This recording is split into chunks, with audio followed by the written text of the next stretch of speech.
नमस्कार, आप देख रहे हैं भारत टाइम्स न्यूज़ और मैं हूं आपके साथ महेंद्र चौधरी।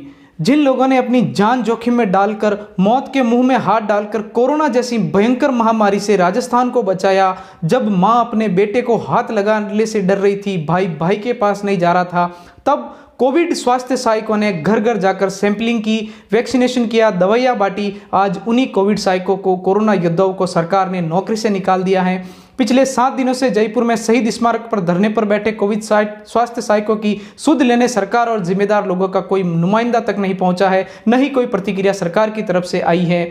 पिछले 7 दिनों से तपती धूप में भूखे प्यासे अपने घर और परिवार से दूर अपने हक और जायज मांग को लेकर सीएचए धरना दे रहे हैं, लेकिन सरकार है जो सुनने को तैयार नहीं विपक्ष मजबूती से इनका समर्थन कर रहा है। क्या इन कोरोना योद्धाओं का सरकार की नज़र में कोई मोल नहीं? शायद सरकार की नज़रों में इन लोगों का कोई अस्तित्व ही नहीं है। पर याद रखना, इन्हीं लोगों की वजह से राजस्थान का कोरोना मॉडल पूरे विश्व में माना गया था। यही लोग थे जो अपनी जान हथेली में रखकर उस मुश्किल घड़ी में आगे आए जब सबने हाथ खड़े कर दिए।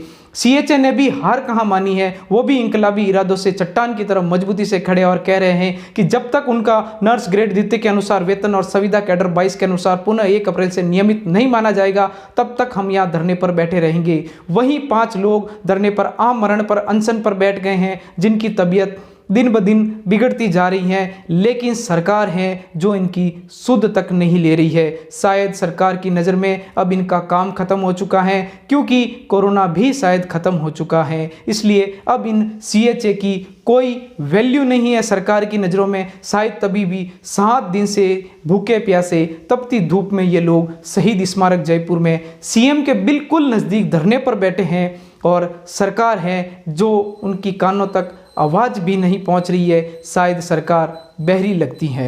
न्यूज़ चैनल तमाम उनकी खबर दिखा रहे हैं, पेपर में उनकी खबरें आ रही हैं, लेकिन सरकार है कि अपना एक प्रतिनिधि भी वार्ता के लिए इन लोगों के पास नहीं भेज रही हैं।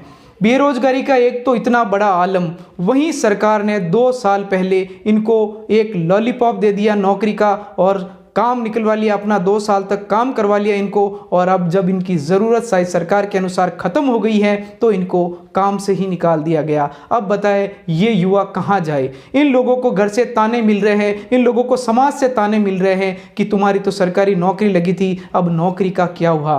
कई बेरोजगार युवा जिनकी नौकरी छिन गई सीएचए की, अब उनके पास कोई काम नहीं बचा है, क्योंकि प्रचार भी ऐसा हो गया कि मेरी तो नौकरी लग गई। अब उनके पास कहने को कोई जवाब नहीं, बोलने के लिए कोई सवाल नहीं। वो सवाल सिर्फ सरकार से इतना पूछते हैं कि हमारा कसूर क्या है जो हमें निकाल दिया गया, हमारे साथ इतना भेदभाव क्यों?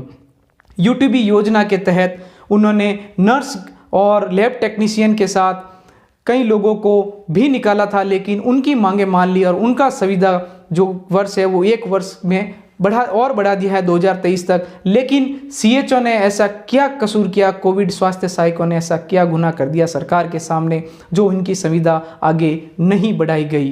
अब उनकी मांग है कि उन्हें नर्स ग्रेड द्वितीय के अनुसार वेतन दिया जाए, 1 अप्रैल से उनको नियमित माना जाए और उनको सम्मानपूर्वक नौकरी पर वापस लगाया जाए। ये कहना है जयपुर के अंदर 25,000 राजस्थान के जो कोविड स्वास्थ्य सहायक धरने पर बैठे हैं उनका। भारत टाइम्स न्यूज़ के लिए जयपुर से ब्यूरो रिपोर्ट। आप लोगों में से कभी घूमने का मन हो तो इसके पीछे जाएंगे तो दिख जाए 500 करोड़ रुपए की जमीन फ्री में दी है। ये कहते हैं ना पैसा नहीं है, ये झूठ बोलते हैं, अपने घर भरने में लगे हुए हैं सब लोग।